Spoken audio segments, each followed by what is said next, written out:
Are you ready? Starting now? Well, now you just messed it up, you knob. God, you know that the shit that we go through for this, huh? I know. Fuckers better appreciate it. What's the title of this podcast again? I don't know. Objects, I don't know. Something with a penis, I guess. Right. Our fucking faces are everywhere now. Right. But You're welcome, ladies. Right. Popular with the ladies. Right. Oh, I'm not even going to apologize because hopefully it sounds fucking hilarious. Yeah, totally. This is fucking explicit now. The explicit button. Let me use my finger.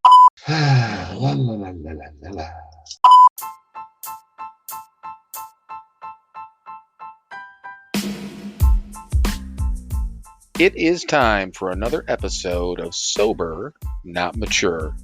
And that episode starts now.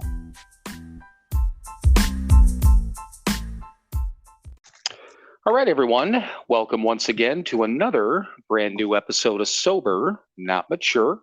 And I actually texted Mike right before we got on here, just asked him, 5 or 10 minutes. And you said to me, what? Because this might be a good place to start, I think. But I said the sooner the better, because I got to get up at the butt crack of dawn tomorrow to work the registration for the golf outing for the Keating Center. Yeah. So I thought, honestly, I thought that might be a great place to start because that's the Keating Center just is a little bit of a backstep. And I know that they're a little bit of a different setup now than when we were in there, from what I understand. But a lot of the okay, maybe a lot different. I don't know enough about it, so I can't really speak to it. But I do know that these events, the golf outing, the clam bake, there's other things they do. They're charitable events, so that's one of the things that is tomorrow. So you're involved with that. I am. I owe a debt that I'll never be able to pay, so I keep trying. Well, and then the other thing too is we got some. Well, one of our good friends, Megan, had brought up the suggestion, and about us putting together business cards because they give away a gift bag. So yeah, we're actually giving away. I don't know, there's 200 golfers, I think. About that, yep. Yeah, so we're going to end up handing out. Our business cards are going to be handed out in the gift bag. So the Sober, Not Mature business cards are going to be all over the Cleveland area as of tomorrow morning. They will. Probably in the garbage cans or somebody picking their teeth with them. But hey. Right. As long as they're not cutting lines with them. Long as they're not what? Cutting lines. Oh, yeah. Wouldn't that be appropriate? Right. Guy gets picked up with, cutting lines, and then we end up getting a fucking phone call because he's using our business card. Mm-hmm. But so the other thing too, and I think you mentioned right as we were just 30 seconds into it, you heard something in the background again, and you said, I said it's another episode of America's favorite game show. Is it fireworks or gunshots? Yep. Apparently, from what Mike just said, the folks next door are partying pretty hard tonight. So we might get a little bit of holiday cheer, a little bit more fireworks, and hopefully Mike keeps talking, and then we'll realize it is fireworks and not gunshots. So right. So let me just open up with the stats real quick, and then I've got a whole list of stuff, but I got a couple of other things that came up. One thing in particular today. But so first of all, followers on Instagram. We did have an increase in followers this week by 114 people. So our total followers right now is 1,157 on Instagram. Damn. Yeah. I know it popped up quite a bit. Again, 114 people in the last week. And then the podcast, that increased by, this was actually lower than it's been over the last couple of weeks, but especially our new episode, which is kind of weird, but I'll touch on that in a minute. But the number of plays increased by 96. So we do have 1,020 plays on the podcast so far, which is very cool. It is. So top episodes, you, my friend, are number one. Your episode is in the number one spot at 89. All right. Episode 13 is at 86. Vodka bottle number 10 is at 76. My episode is at 75, so I'm up to the number 4 slot. Nice. And episode number 4, once again, our first 30 days is at 72. Our split between the men and the women is the same as last week. So 39% men and 56% women. But the cool part is, and once again, and I noticed it especially in the morning, but I mean, we're getting a lot of activity. A lot of activity on Instagram, a lot of people interacting, which is wonderful. And I know you saw the couple of things I set up this week, but I wanted to talk about the donate part, the support tab, and that sort of thing. And you know what? Mike and I talked about, you and I talked about this a little bit, I think, when you were here, when we originally set up the website. Right. And there's an area in Anchor where we can either ask for support through Anchor, which is who our hosting company is, or we can also advertise, through them. And we looked at both of them, and to begin with, I'm like, maybe this, maybe that. But, we decided not to do either one of those, figuring that, to starting out and stuff like that, we didn't need the assistance, thankfully, to get started. We have not spent a lot of money doing this. It's been a little bit of cash, but not that much. But then I started to, I've been popping into different podcasts, not just the one I listen to, but trying to get some ideas on how people, are setting things up, just curiosity things. And literally, it's like everyone has this donation type of thing. And they're not doing it, because my first thought was, and I don't know if you were thinking the same thing, was almost like, like shamelessly saying, give us money. We're not looking at it that way. But right. The reality of this is that both Mike and I work full time. We're not independently wealthy. Not by any means. Nope. We have not spent a lot of money doing this, but there are things we want to do to grow a little bit. We do want to look at a different service. It's possible that we're going to have to get some different equipment if we do that, because I don't think the phone, at least on my end, is going to work with this one service that I've looked at. So there might be some equipment things we have to get, not huge amounts of money or anything like that. So there's 3 different ways, and I put it on our webpage. We have a donate tab now on our webpage. So it's SoberNotMature.com. Also on our Instagram page, there's a link to our website, but also in the highlights, which this will make sense to Instagram people, Mike, probably not you. Right. Basically, it's almost like a shop now button that they have on Facebook, same concept. Okay. So, and I've got a link on there for not only our store, where you can get any merchandise that we put up, pop right into there. That goes right to our website store. Also, it says support us. That goes to the donate tab. And here's the ways that you guys, if you want to do it for free, and I've been talking about this recently, go on Apple Podcasts, or on Spotify. Those are the 2 big ones. I think you can still rate on like Google and Google Podcasts and the other ones, but on those top 2, Apple and Spotify, if you guys like what you're hearing, or at least if you don't hate it, go on there and give us a 5-star rating, because what that does, and think about other people, and I want to bring this up, think about other people, because if there's somebody else out there that can benefit from the podcast by rating it, what you're doing is you're going to move it up in the search rank. So if somebody searches for a sober podcast, it's more possible they can find us if we're rated better. So it's not really a selfish reason. We're going to grow one way or the other, and but I am trying to think about other people, and that's what I've listened to. So that part of it, that's free. If you want to donate, there's that donate tab. Feel free. You can donate $1. It's the buy me a coffee thing. It seems to be what most of these places are using, and the fees are charged to us, so it doesn't cost anything. I don't know if there's a credit card processing fee. There might be, but there's no like additional charge nobody has to join anything. They can just donate.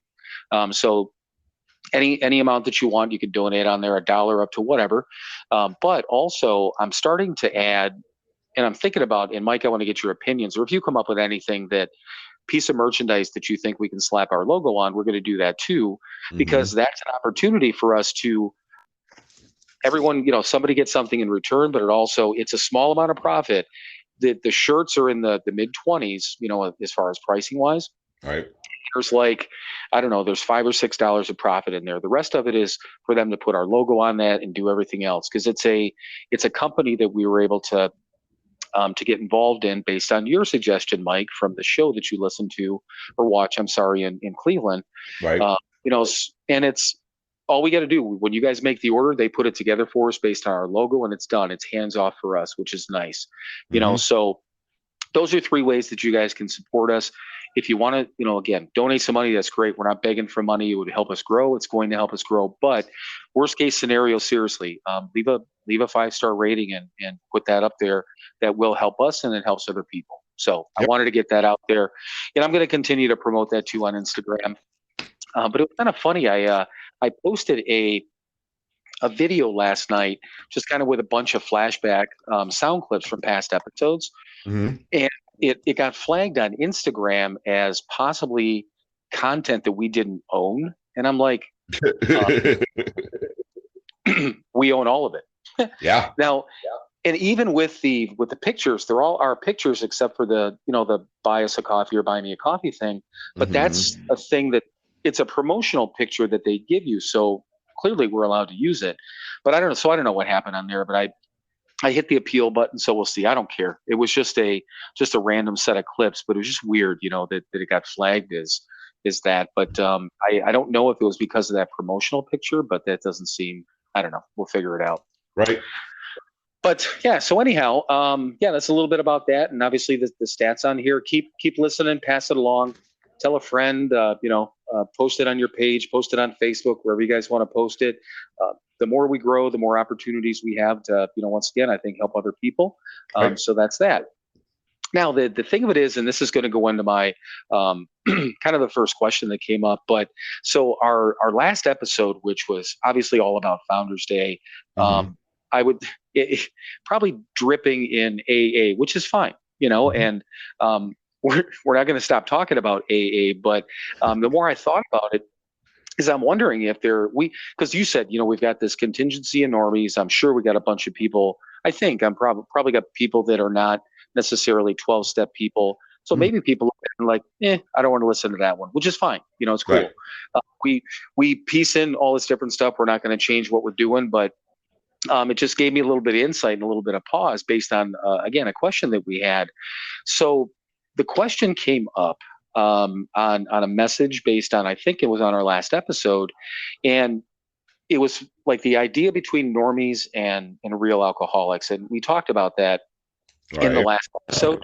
So first of all, and I guess I want to start off by saying that this individual, she's been a follower of ours for, gosh, I think at least it's been a little bit. So she interacts with us quite a bit, and I think this was. I'm looking at this as more than a question, not a criticism. So I guess what I'd like to do, I'm going to give you a kind of a brief overview of what the message was, what I said. And then I don't think nothing we said, I think, was wrong, but maybe we can clarify a little bit more where we're coming from, because I think that there might have been some confusion on that. So the question was normies for her. That continues to be a big word to her. And she said it seems like a less than equal to an alcoholic type of term. And it might prevent some people from seeking out AA. And, people like saying that I drink every day, this and that, maybe I don't need to be, or AA, if AA were more inclusive, maybe more people would seek it out. Now, my answer was, this was in a message off of our post. I said, anyone can go to an open meeting of Alcoholics Anonymous, and many do, to check it out. If it's closed, then yeah, that's for us real alcoholics. And that's when anonymity comes into play, hence the closed label. And then there was a follow-up message to that. Hang on one second. I'm just trying to pull these up on my computer. And she had said, she said that's where, we might disagree. She said any person can drink themselves into alcoholism, which was something that we talked about, back and forth. But she said that, by saying real alcoholics, it might prevent problematic alcohol abusers to seek help until they become real alcoholics. And then what I said to her was, if someone has an issue with alcohol, they can make that choice, and they should make that choice to seek help. And basically what I was answering the original question based on AA's non-inclusion type of thing. So she was cool about it, but I think that it was maybe a clarification and we do use the term normie quite a bit. Right. And I know for you and I know for me, I know for both of us, we don't mean it as that person's a normie, as a bad thing. Right. Because as I was thinking about it today, and this is when I was at work, and basically she's like, oh, that's it for now. I'm like, cool, I'm up to my eyeballs and shit right now. So, but honestly, I'm not, and I think we talked about this before. I'm not mad that I'm an alcoholic. It is what it is, and I've accepted who and what I am. Right. And what I'm glad about is knowing what I know. And I think I said this exactly once before, being in the solution. So if I could be a normie, and I never had to go through this process, that'd be awesome. Now, going back now, if someone said, here, you can take this pill or I'm going to snap my fingers and you can drink again normally, that's not what I'm looking for, because I just know too much shit. Alcohol, I don't know, that would bring me, I don't know. I don't want to do that, right. To backtrack and rewind and to have never, to have always been a normie. I don't think there's anything wrong with that. So just your opinions on that. Like I said, I think it's a question. At least it comes to me more like a question than a criticism. Right. I mean, we refer to people that are not alcoholics as normies, normal people. Yeah, it's a line. It's to differentiate between us and them. Of course, I mean, we have lots of normies in our lives. We love normies. I have a normie laying in my bed right now.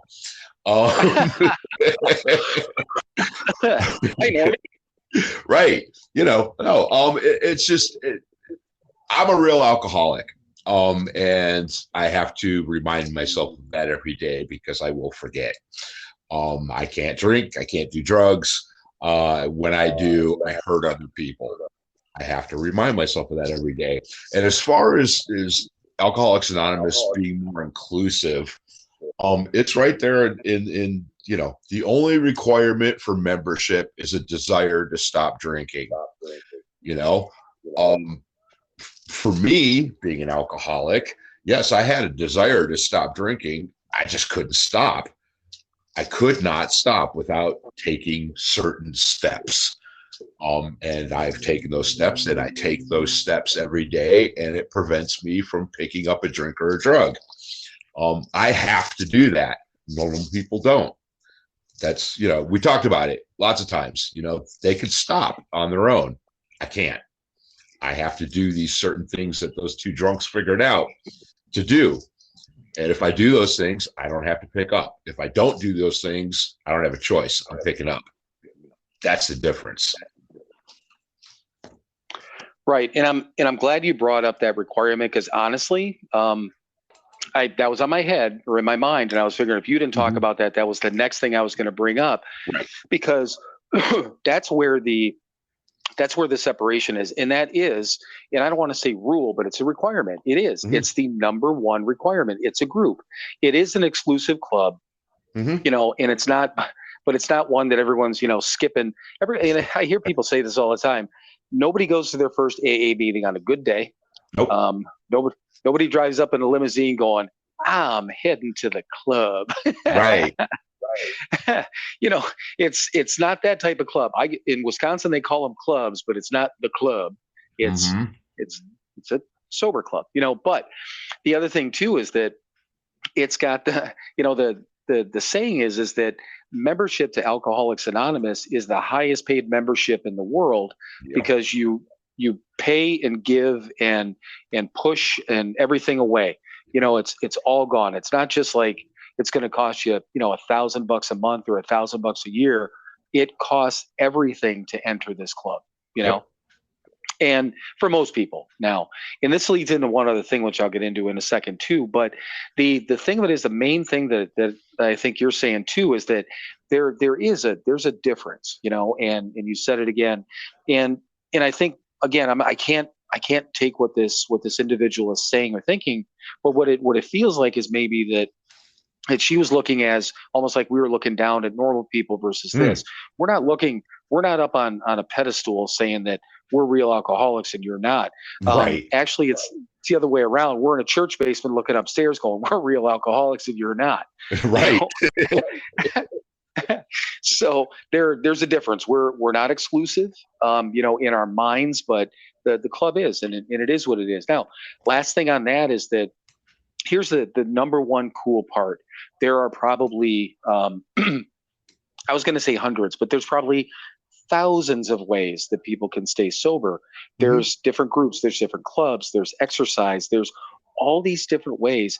If people don't like AA, here's the thing that I would never do. I would never try to convince somebody to go to AA if they don't want to. If it's not for you, it's not for you. But here's the deal: it works for us, and this is what we know. And the other thing too is that I don't, and it's the other weird. I don't know if it's even a gray area, because you and I talked about this. And so, I mean, it's fine for us to do this. We're not representing a particular AA group. Nope. This is not a sanctioned AA meeting. Absolutely not. I have no desire, because I've heard it on other podcasts, but I have no desire to start putting fucking disclosures on here. No. If people can't figure out that we're not trying to represent anything but our opinions, you just got to know it. Right. It's right there in the description. It's just a couple of drunks talking about sobriety. That's all we are, kids. Right. Yep. So, but no, I truly appreciate, like I said, she's been really cool, very interactive. And I think she's listened to all the episodes. So, when she listens to this, or when you listen to this for that individual, I hope that helped. And let us know. And she's not shy. She comments on a lot of things, and she's messaged me before. So, feel free to message me, and we can, hopefully we answered that part. But speaking of the other podcast, and this one kind of pissed me off. All right. Well, just a little bit, because I was like, God damn it, not you now. Because I talked about a couple of weeks ago, we were talking about, but I got the idea from that one Instagram post, and she's got a podcast, wanted to get rid of the word alcoholic. So I'm listening to the other podcast, and I started on like episode 35 or 40, because the beginning episodes weren't available at that time. I'm on like episode 116 now. I've been listening to her every single day, with, certainly during the week, since November. It's been a long time now. Right. So I got a lot of hours, a lot of her in my ear from these last 7 or 8 months or whatever it's been. Sure. So, and she's, I enjoy the hell out of her. And this one statement's not going to make me, make me stop listening to her. But I was just like, damn you. But on podcast, or the episode I was listening to on the way home, she always does, and she's very structured in a cool way. But she opens up, does this intro, and she's even said it before. She types out this whole intro, knows exactly what she's going to talk about. Very polished. We're not. Right. It is what it is, right? So she's talking about, and she's like, you know what? I wish that the word that needs to be taken away is rock bottom. And I'm like, fuck me. And then she's like, but this was along the same lines of what this question was, because she said, she goes, and this is in her opening, I think. She says, it could prevent people from going in and getting help, thinking they haven't hit this rock bottom. And it made me think about, do you remember what we were told about rock bottom, what rock bottom is? No, go ahead. Okay. Rock bottom is whenever you decide to stop digging. Right. Yeah. Right. So, and it doesn't matter. I mean, I consider myself, if I'm on a scale, and I think I'm not going to, we've heard your story, so I'm going to say you probably were too, but, and since I was weeks away from death, I think I was a low bottom drunk, but I do know other people that, don't drink every day, just binge, but then they ran into things and they realized that, hey, when I do this happens, and I want to do that, it's a problem. So I want to get sober, and those levels of bottoms are way different. But in my head, and I screamed it at the radio, or right. the podcast. I'm like, quit trying to take away my fucking words. But I don't care. I mean, I'll talk about rock bottom. I'll talk about being an alcoholic. And I thought about it. And you know what? If you and I want to refer to ourselves, as scumbag, low life, raging, greasy, slimy alcoholics, we can do that. We can. Because we're talking about ourselves, not anyone else. But I mean, take away all those words. What do I call myself, man? I don't know what to say. Right. Yeah. Right. And I mean, trust me, there are people, and we know them, and whatever. I mean, you were living in a house, right? You had a couple of dollars in your pocket. You weren't all that low. I mean, Right. I've been homeless. I've literally had $1 to my name. I've had absolutely no money to my name. I mean, and that wasn't the case when I got sober. I wasn't actually technically on the scale as low as I had been.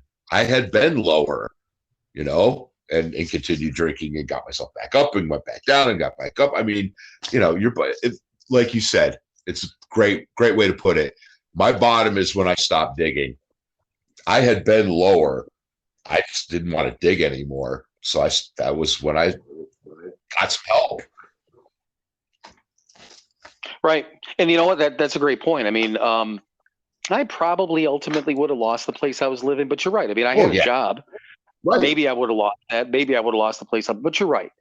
So even the difference between you and I, physically, I suppose, I was more of a. But again, I suppose we can slice this up into different things. But Right. you're right. I mean, it was the point of, when you wanted to stop digging and I was forced, somebody took my shovel and took me out to Ohio. Right. I'm like, well, give me my fucking shovel back, man. I don't think I'm done.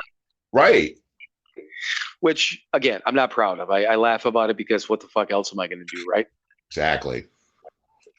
So yeah, and I just thought that was interesting. But no, just and that was weird because, like I said, and I enjoy her podcast. I really do. Mm-hmm. She had a great guest on tonight. And not for the life of me, I can't remember her name, but apparently she's a comedian, a celebrity, all these different things, and been on different shows and whatever. But she had a great story, and it was very AA based, and that's a cool part of this podcast I listened to. She'll go to all extremes. People who don't like the word alcoholic, people who are AA, people who are gray area, and it's been interesting, So I'm not going to stop listening. It's just when I heard that, I'm just like, motherfucker. Mm-hmm. But so here's a quote though that I heard from. This was from another guest that she had earlier this week, and I thought this was kind of cool. This person said, "You never know what the bad things are going to be good for." Right. I just thought it was cool. As soon as I heard that, I'm like, damn, because I mean, obviously we learn from all the things, and without the experiences that I had, and I know that you had, I wouldn't be where I am today. Again, Right. good, bad, or indifferent. Mm-hmm. But yeah, I just thought that was great. That's just again, you never know what the bad things are going to be good for. So Right. I think that it reminded me of there's the no bad examples type of thing too. Exactly. That's what came to my mind when you said that. Yeah. There's no bad examples. It's just what we take from it, what we can learn from it, what we choose to learn from it. Right. Yeah. But yeah, just that was just a fun one. So, and speaking of examples, the next thing that I had written down, and I had this written down, it's funny, it kind of fits in with what we were just talking about. But what if you and I, for instance, or you or I or us together were the only example that people have when it comes to recovery or AA? And I know that was something that was at least talked about. I remember people saying that when we're out, even though we're not representing a group and things like that, if people know we're part of AA or sober, and we do something stupid, like, well, yeah, that could be a reflection on something else. So I don't know. Have you ever thought about that? I mean, do you think you act differently knowing that you could be the only example that somebody comes across? I hope not. No, but like was drilled into our heads over and over, do the next right thing. And, don't always do it perfectly.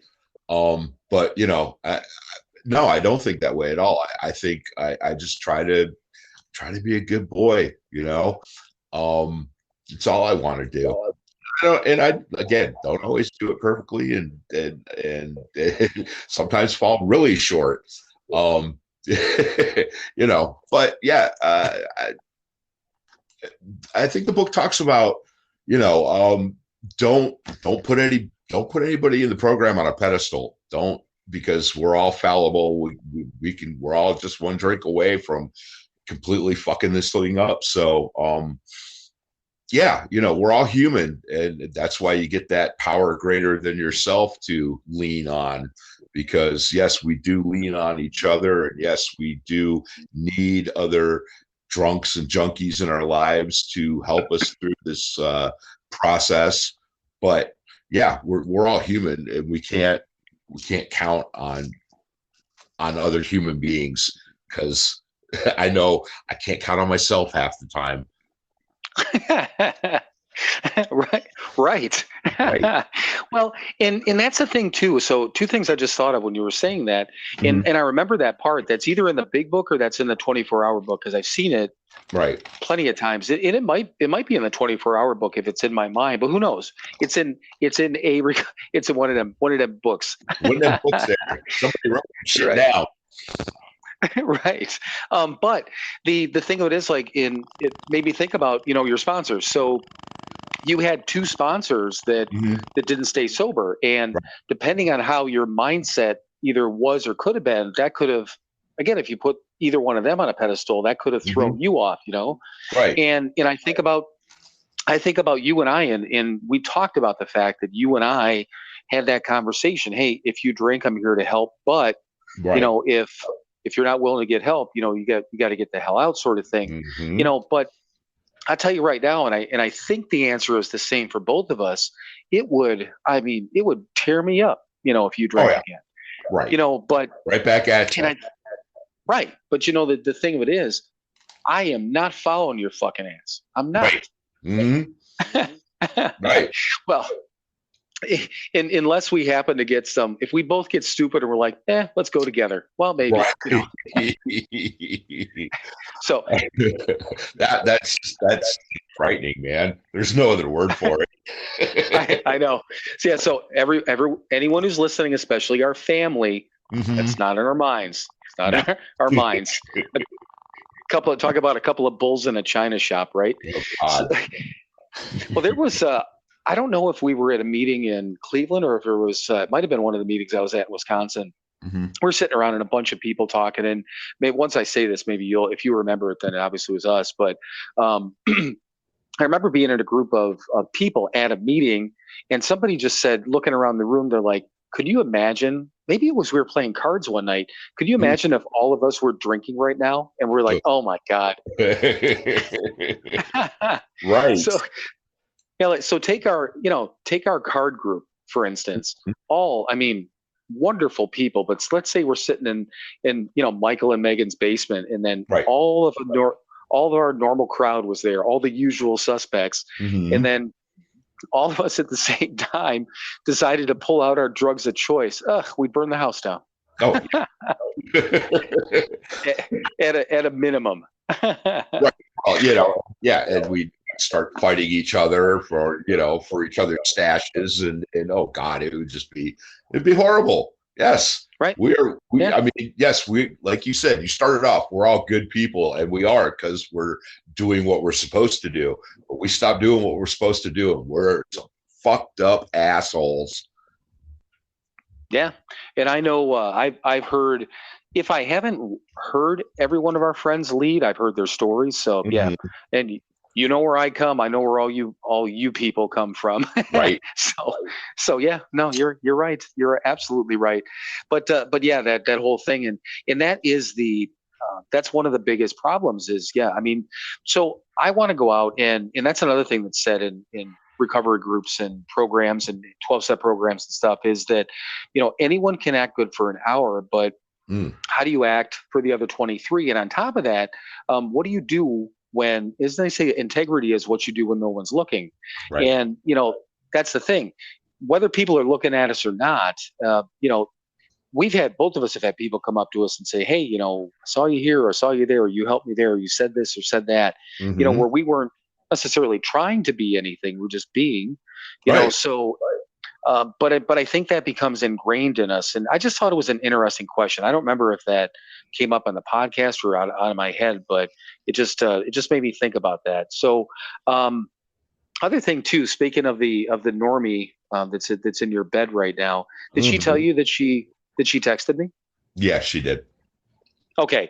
So, and I think she talked to you about this, but I think this might, we can talk about this in whatever detail we want, but she had said in the text to feel free to use it.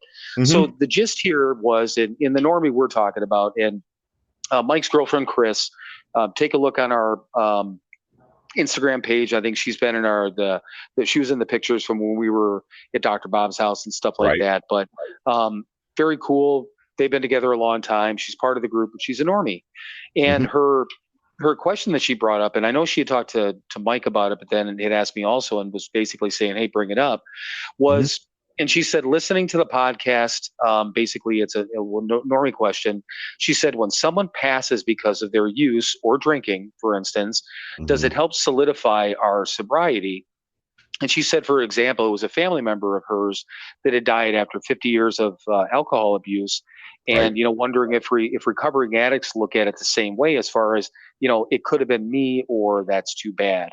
So I answered her, but what do you think? I mean, and I think we've answered this before, but this is like part one of the question that she asked. But so when we've had somebody die that's from overdose, alcohol use, whatever the deal is, how do you feel when that happens, or how do we look at it? I mean, yeah, yes.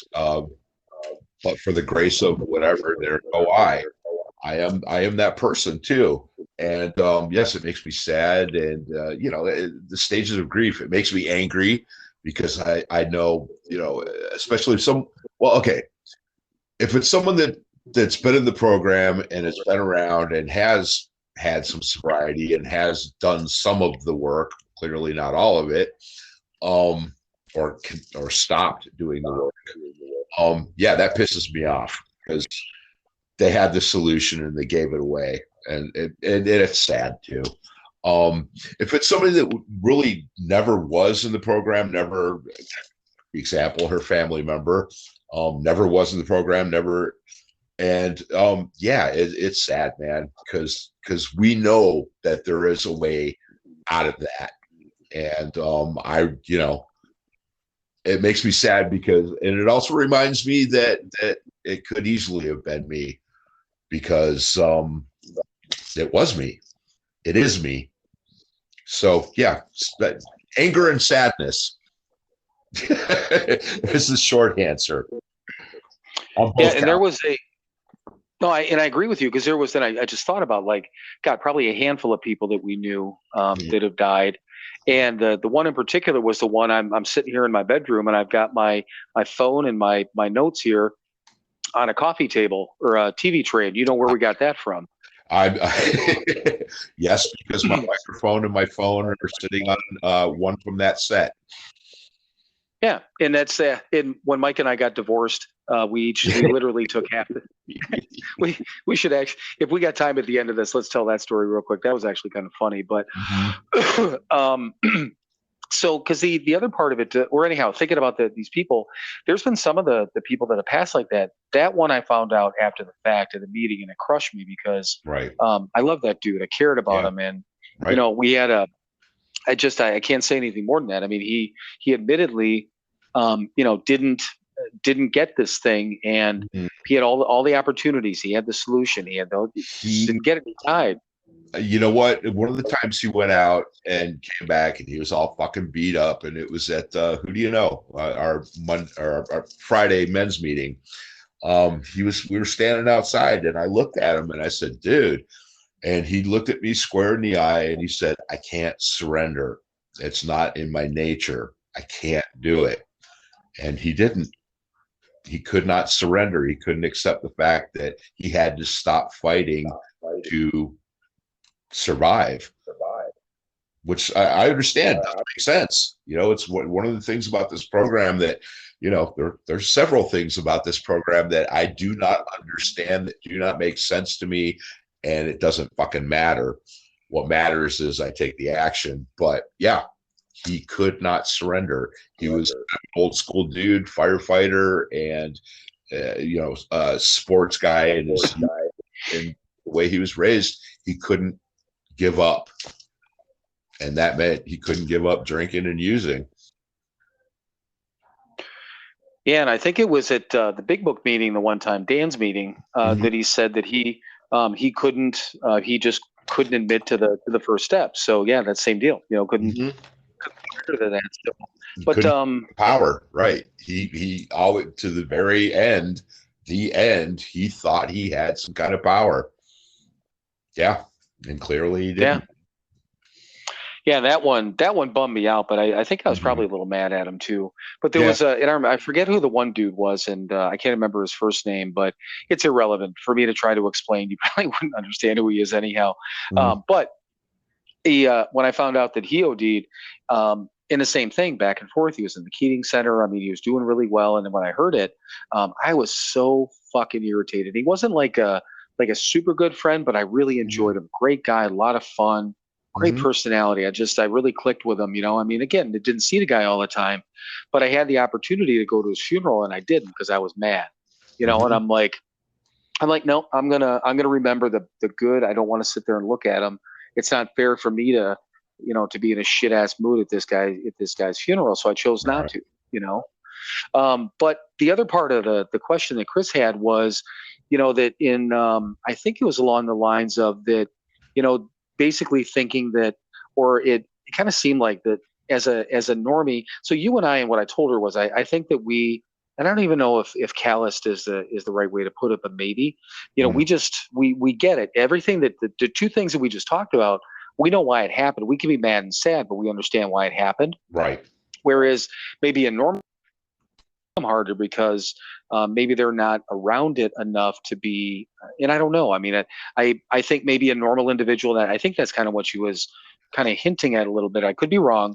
Mhm. That maybe do normies take it a little bit harder and maybe carry more guilt than we would, because we know what that person has to do and we know we couldn't help. So it's kind of like we have to wash our Mhm. hands from it and just accept it. Right. Yeah. Right. Well, yeah. That's a big part of it. Guilt is the word. What could I have done? Could I have done something to prevent it? And of course, we know the answer to that is no. There isn't anything anybody can do. We understand that from our end because nobody can do anything for us. We had to do it for ourselves. But yes, a normal person doesn't understand that. So yeah, so Yeah. guilt. Yeah, and that's what I thought. Yeah, the guilt part of it, and again, I mean, I guess I never thought about it that way until she brought it up. But Mhm. even because I mean, the individual again, the guy we were talking about, the firefighter. Mhm. Um, I mean, I picked him up from a hotel once, and I took him I to the know. Keating Center. We helped him whenever we could. We all tried to talk to him. We did Mhm. all the things we could. I Right. didn't feel any guilt. I didn't feel any guilt when he died. I mean, I felt bad, but I just what am I supposed to feel guilty about? The guy had the same things handed to us, and like you said, not surrendering. And what can you do, right? Right. Yeah. So Well, because we truly understand nobody else can do it for us. Nobody can stop us. Nobody can do anything. It's us. We have to make the choice to do what we have to do to arrest our disease. right, and we actually, and I know this is, and I don't know even if I want to bring this up. We had somebody, at least we heard recently, that somebody that we know that we're close to might have drank again. And the reason I just thought about if I want to bring it up, because then I thought Right. about the Big Book and 24-hour book, and it's, even though it could have been from a reliable source, we don't know for sure. But Right. so again, we heard something, and it's extremely discouraging because again, we know this individual, that person's very, very close to both of us. But Mm-hmm. the first thing that Mike and I had texted about, and I guess this could be with anyone, is hey, if this individual, same thing Mike and I told each other, if Mm-hmm. this individual wants help, this individual has to reach out. This individual knows what to do. Right. This individual has been around this thing, that we do, and all we can do is step back and be okay. Hey, that there's nothing. Again, we got to throw our hands up in the air and just, what can we do? Right. But Yeah. that reminded me of something. So there was I'm nearly positive I've never told you this story. Did I ever tell you about my dad's friend by the name of Mhm. Stuart? I don't believe so. Okay. So I'm trying to think what who Stu looked like. He was kind of a I don't know, like a Mr. Magoo in the cartoons, that in the when he's like really just old, that grumpy looking old dude. Uh-huh. That's kind of what he looked like, but in a real life mode. But super, super nice guy. My dad had known him for years. And at the time that I was working for my dad, and looking back now, at that point, that would have been shit. My dad would have only been like, I don't know, probably 7 or 8 years sober, somewhere in that Mhm. area. Um, and he had known Stu for years. They were drinking buddies, and they both used to go back and forth. One was drinking, one wasn't, and they both tried to get sober, all this stuff. So true friend, and they had known each other, I mean, for years and years and years. So Stu came to work for my dad also, and I liked the guy, really, really did. But he was struggling here and there, and my dad used to take him to meetings. That we used to go. I went to a meeting a couple of times with them. This is when I was, 18, 19 years old. Mhm. Long before I ever had any sort of a glimpse of a problem. But the one time, and I remembered that I had moved in. My daughter's mom and I had moved into an apartment. We lived with my dad for a little while. We moved into our own apartment, and I get this phone call at whatever it is, like 9 o'clock at night or something like that, and it's Stu, and Mm. I could tell he's drunk, and he's Mhm. like, he goes, "I'm over here at the," because I knew where he was living. He was living in this hotel right up the road. And he Mhm. goes, "I need you to go to the store and get me some beer." He goes, I've been drinking and I don't want to drive." And Uh-huh. I'm like, wait, what? And this is the first time that anyone like that, and I knew about these stories, but first time that I had anyone like reach out like that. Like, again, let's go back to real alcoholic, Mhm. reaching out to this 18-year-old kid, or 19-year-old kid. Mhm. So okay. And I hung up the phone, called my dad. Right. And I said, "Hey, Stu just called me." And he's like, "Yeah, he's drinking." I said, "Oh, you already know?" And he's like, "Yeah." He goes, "I know." Mhm. Um, and he said he called you, and I said, "Yeah." He goes, "What did he want? Beer?" And I said, "Yeah." And he goes, "Call him back." And I'm like, Mhm. "What do I say?" He said, "Call him back and tell him to call a sponsor." And I'm like, okay, because and my dad's sponsor was Jack. I met Jack at that point. I knew what a sponsor was. Mhm. So I did that, and Stu answers. He's like, "Well, you on your way?" And I said, "No." I said, "You should probably call your sponsor." He's That- like, "You called your fucking dad, didn't you?" I said, "Well, of course." I said, "Of course I did. So what'd Right. you think I was going to do?" And he hung up on me. But I'm like, Mhm. whatever. I mean, that kind of shook me, because I mean, I didn't know what I was dealing with.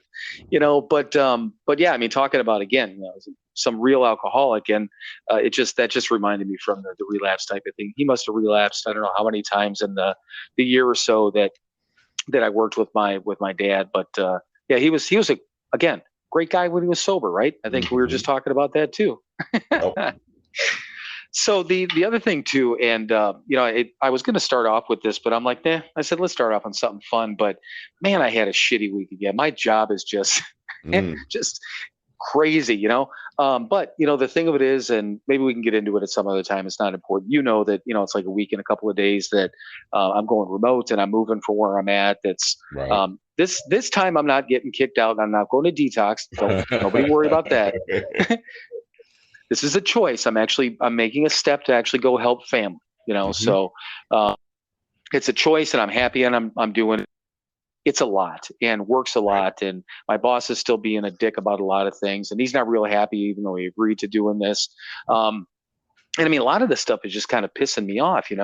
And I got all these things on my mind, and in the way that I know that I'm overwhelmed, not even overwhelmed. I like to use the word whelmed, because I'm certainly not. I'm not underwhelmed, but I don't Right. think I'm not like losing my mind. So it's just that middle of the road. I'm whelmed, You're so whelmed. But I know I am, because every once in a while I'm sitting there, and I have to just stop, and because I can't think straight. I get all Mhm. these different things on my mind. I'm like, fuck. So, and what it made me think about was, I mean, some of this stuff is just, again, with work stuff, is pissing me off.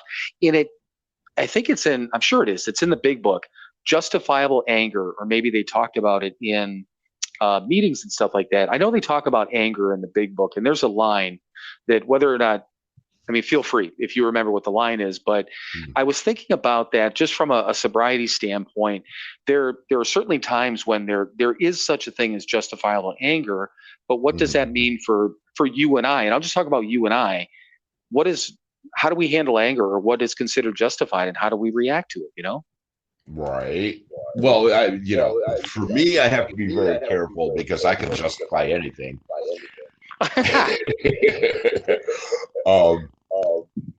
Yeah, of course I get angry. But again, it's how do you deal with your emotions?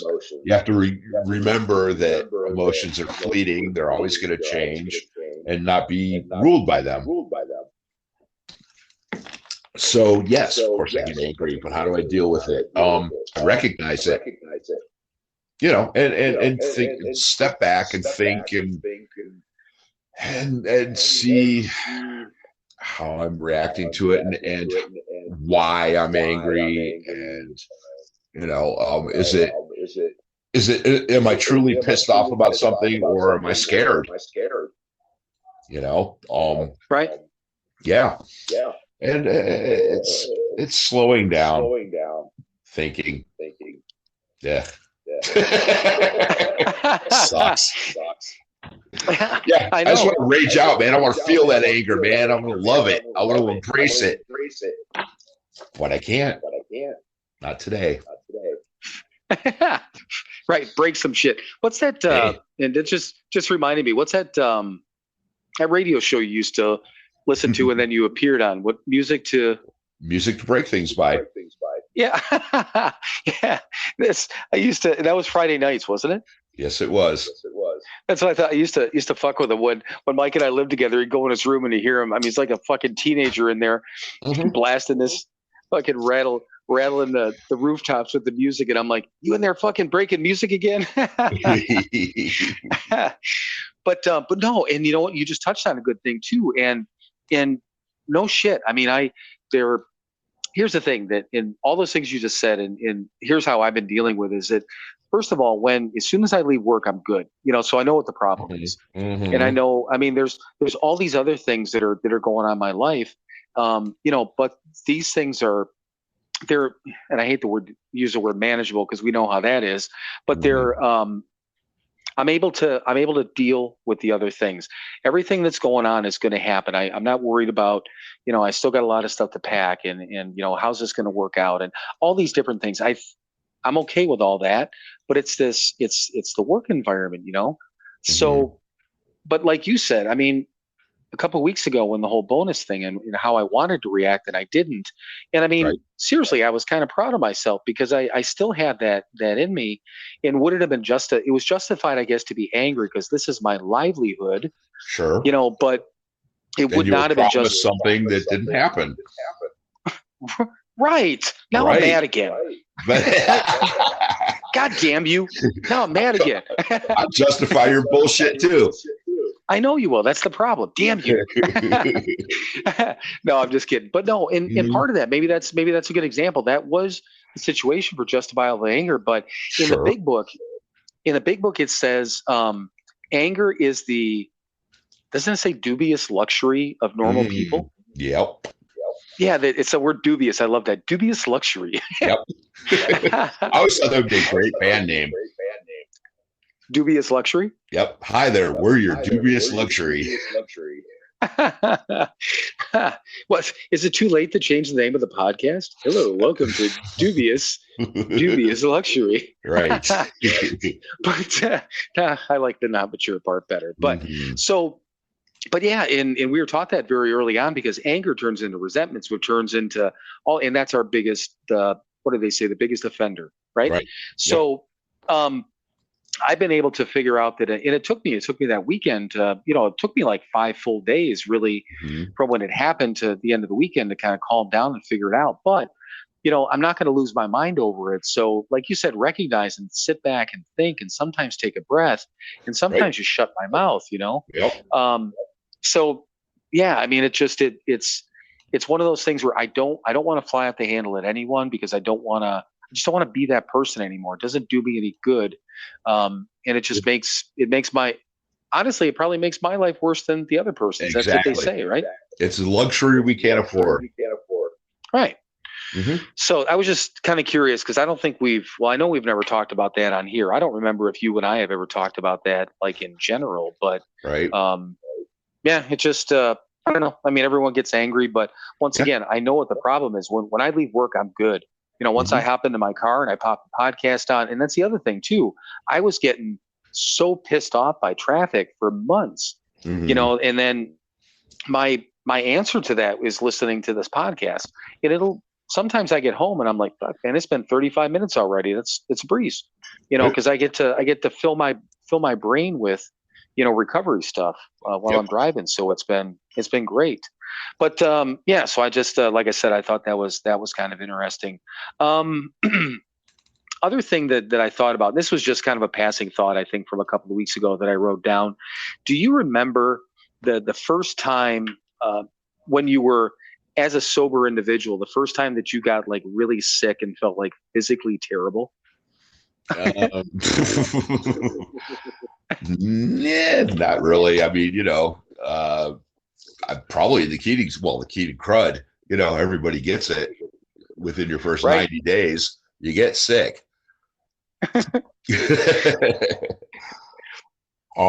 Yeah, go ahead though. Apparently you had somewhere to go with this.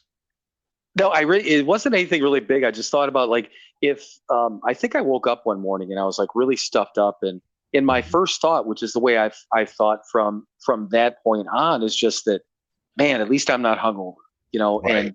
and as bad as I felt, and that was a weird part. So the first time, and I'm glad I was going to bring it up too. That's immediately what I thought about the Keating crud. And it was like almost like the Keating Center's own version of like COVID or something like that. Everyone caught it. It was gross. But I mean, you're around 50 guys and this and that. You're going to get sick and it's going to be wrapped around. But I do remember. So two things: getting sick like that, and just realizing that that's the first time I realized how good I had felt. Right. So I'm like 30 days sober and I was feeling good. I didn't realize how good I felt after, being sober, or at least not drinking for that 30 days or whatever it was. And then it actually made me more grateful coming out of it. Right. But then there was, I know it would have been, I don't know, probably we were still at the Keating Center, but so probably, I don't know. I know I worked at the second job I had, because I remember I couldn't sleep one night. And I mean, to the point when whatever time I went to bed, 10 or 11, and I was, it's like midnight and it's 1 and it's 2 and I'm not going to sleep and I can't. And that was the first time that I had a sleepless night. And I got like 2 hours of sleep. I mean, I was kind of like the Walking Dead at work. But then I thought about it, the same thing. I'm like, I used to do this all the time, but with a hangover. Yeah. And then I was just kind of like, I'm like, okay, so I'm tired. That's all that it is. But no, it was just more of a thinking about how like grateful I felt, afterwards, or realized how grateful I felt. So that was like I don't know, like a built-in gratitude list or something like that. Yeah. So just real quick, because I mean we're approaching an hour, but now that we talked about these TV trays, and so when Mike and I, when I moved back to Wisconsin, this was kind of funny. So when I moved out to Ohio, or went out to Ohio, I had nothing. All my stuff was taken to storage, and like Mike said, I was living in a house, a rental house, and a couple of weeks after I was taken out there, my family had to go up to Wisconsin and empty out the house, put it all in storage. I mean, just all of my stuff, was there. So I had basically just the clothes I had, and that's it. And then when we went into the recorder house, it was furnished, so we had beds and dressers and whatever. Right. It had dishes. We bought some stuff while we were there, but not a lot. And then when Mike and I moved in together, so you had a bed from storage, didn't you? Yeah. Okay. So you had that bed. I got a bed, I think, from Mom. That was my grandma and grandpa's spare bed or something like that. And then, we bought the stove, which, by the way, you still have. I do. 11 years later. And then, so we got some dishes from my my grandma and grandpa. We got some dishes from Mom and Larry. We got all this different stuff. So we had all these things, and then like I bought a coffee pot, and then we bought a microwave, whatever it was. We bought all this different stuff to furnish our place. So, so when I was about to leave, we stood there. We stood at the cupboard. We're like, okay, here's 2 bowls for you. Here's 2 bowls for you. Here's a plate. We split. I didn't take any silverware because I knew I had silverware. Right. I think the toaster oven I think we got from Mom and Larry, and I'm like, keep that because I knew I had one. Yep. And then same thing with the microwave. Oh, the same one? Yeah. That's awesome. So the same thing with like the microwave and stuff like that. But yeah, we split. We got these TV trays from the gentleman that we were talking about. So I took 2 and Mike took 2. I think you kept the stand because I didn't want the stand. I'm looking at it right now. Yeah, but literally we sit there and it was like splitting up our stuff like we're a married couple that was splitting up. It was just funny. And I think that I still have, like, Mom bought me one of those deep plates. She bought each one of us one of those deep plates from I still have mine too. So I use it every night. But no, it was just funny because I mean I took enough stuff to just fill my car up, Right. Which once again, I mean, 11 years later, or no, not 11 years, 8 years later, because it was 2013. So yeah, almost 9 years later. Next weekend, I'm doing the same thing. So Right. I'm just, all my shit's going in the storage, and I'm packing up my car and filling it to the roof and heading down to Indiana. So it's just, it's kind of funny, but I don't have to split up my plates this time. You don't get nothing. Good. You've been to my house. I don't have room for anything anymore. No, I know. Yeah, you should take. Well, the chick from California had made that comment, about your living room, because the picture. Did I tell you about that? The picture that I posted with your microphone and stuff, and she saw because I pointed out about the coffin table and whatever. Oh, you probably, of course that was all Instagram. Right. After she read the description, she's like, to begin with, she's like, I looked, and she's like, wow. She goes, I got a completely different vision of how you were, thinking it was me, like that was my place. And then she's like, oh, she told me that I wasn't cool enough to have a place like that. And I said, I agree. I'm not going to argue with you, at all. But yeah, I mean, your whole place is, I mean, you're to the brim. I mean, everything that from that last house that you were in up till now, I mean, you filled it up with a few things. So Yes, I have. But so what did you think of the, because I know I just put it together, the coffee cup in the notebook. I got another T-shirt idea, which I'm going to do, and it was based on a comment that was put on Instagram.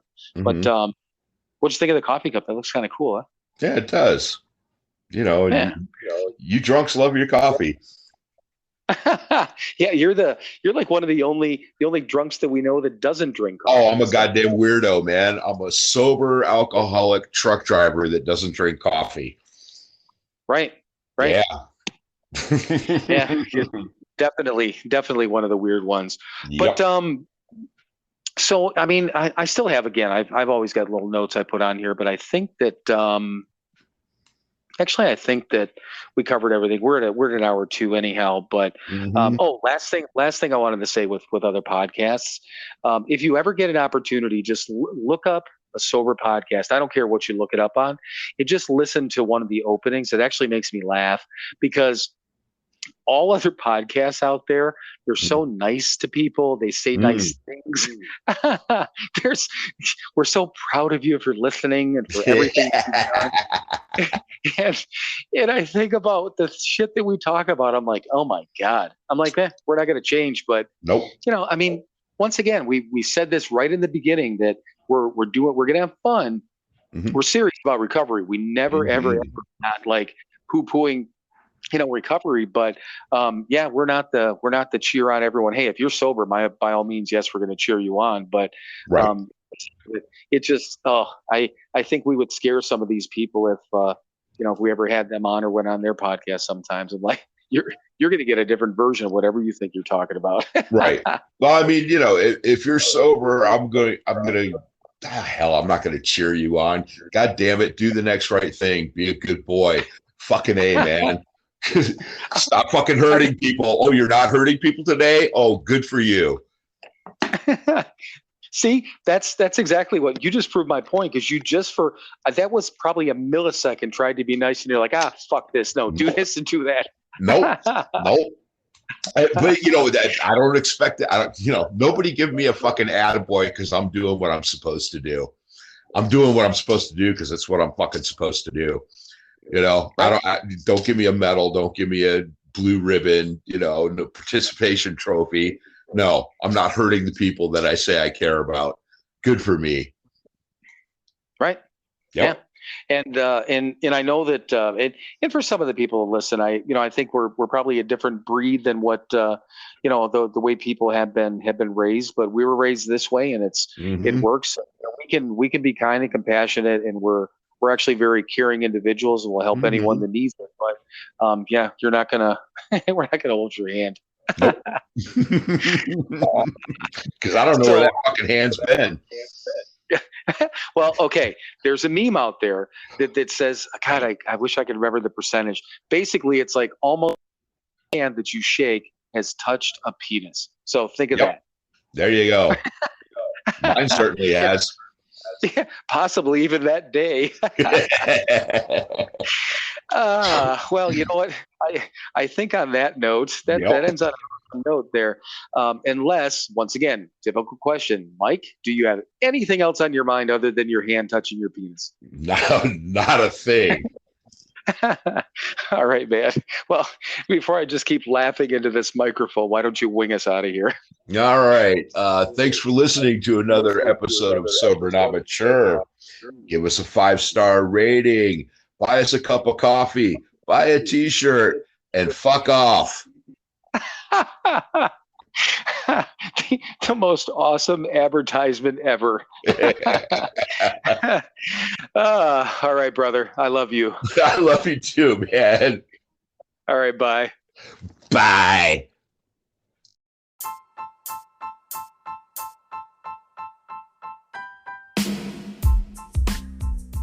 As always, thank you for listening to another episode of Sober Not Mature. To access all of our content and interact with us, please visit our website, SoberNotMature.com. Thank you again for listening, and we will talk to you soon.